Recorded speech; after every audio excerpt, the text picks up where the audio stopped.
दोस्तों, स्वागत है मेरे YouTube channel the competitive view में। आज हम पॉलिटी की बात करेंगे और इस पॉलिटी सेक्शन में भारत की नागरिकता के बारे में चर्चा करेंगे कि भारत की नागरिकता के क्या प्रावधान हैं और किस तरह से नागरिक भारत के हम बन सकते हैं या हमारी जो नागरिकता होती है वह किस तरह से खो सकती है।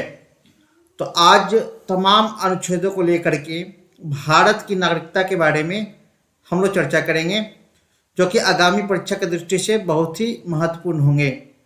ये ऑडियो आर्टिकल के तरह एक तरह से है, आप लोग इसका आनंद लें और अपनी तैयारी को मजबूत करें। भारतीय नागरिकता भाग 2 और अनुच्छेद 5 से 11 के बीच इनकी चर्चा की गई है।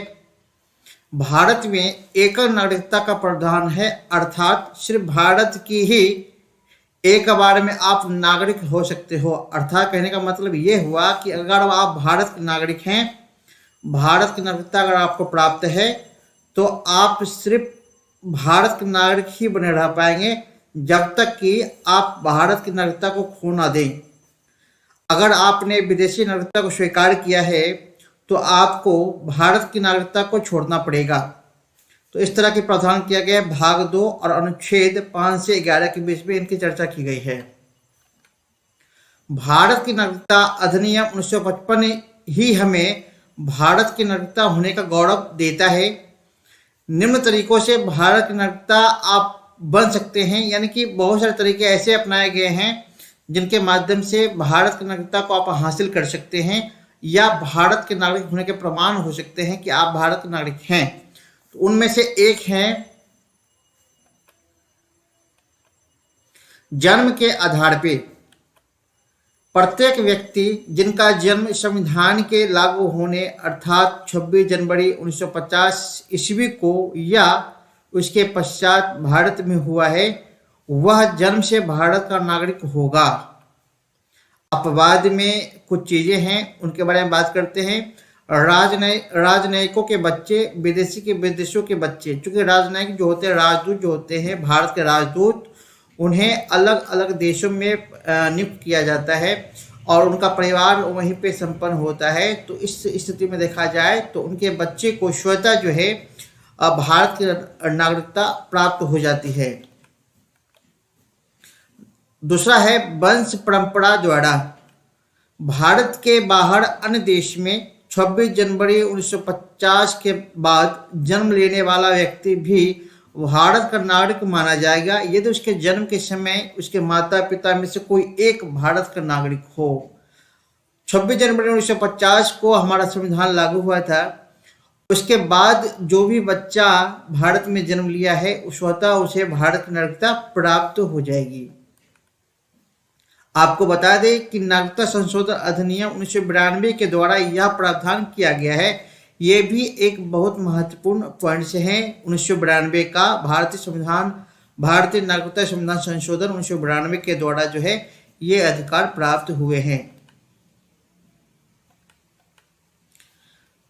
अगला है नंबर 3, देशीकरण द्वारा नागरिकता। हमें देशीकरण के द्वारा भी नागरिकता प्राप्त होती है। भारत सरकार से देशीकरण का प्रमाण पत्र प्राप्त कर भारत की नागरिकता प्राप्त की जा सकती है। और अगला है पंजीकरण द्वारा नागरिकता। इसमें क्या है, बात करते हैं। निम्नलिखित वर्गों में आने वाले लोग पंजीकरण के द्वारा भारत की नागरिकता प्राप्त कर सकते हैं। उनमें से है वह व्यक्ति जो पंजीकरण प्रार्थना पत्र देने की तिथि से 6 माह पूर्व से भारत में रह रहा हो, वे भारतीय जो अविभाज्य भारत से बाहर किसी देश में निवास कर रहा हो, वे स्त्रियां जो भारतीयों से विवाह कर चुकी हैं या भविष्य में विवाह करेंगी, भारतीय नागरिकों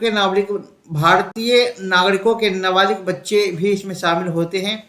राष्ट्रमंडलीय देशों के नागरिक जो भारत में रहते हैं या भारत सरकार की नौकरी कर रहे हों, आवेदन पत्र देकर भारत की नागरिकता प्राप्त कर सकते हैं।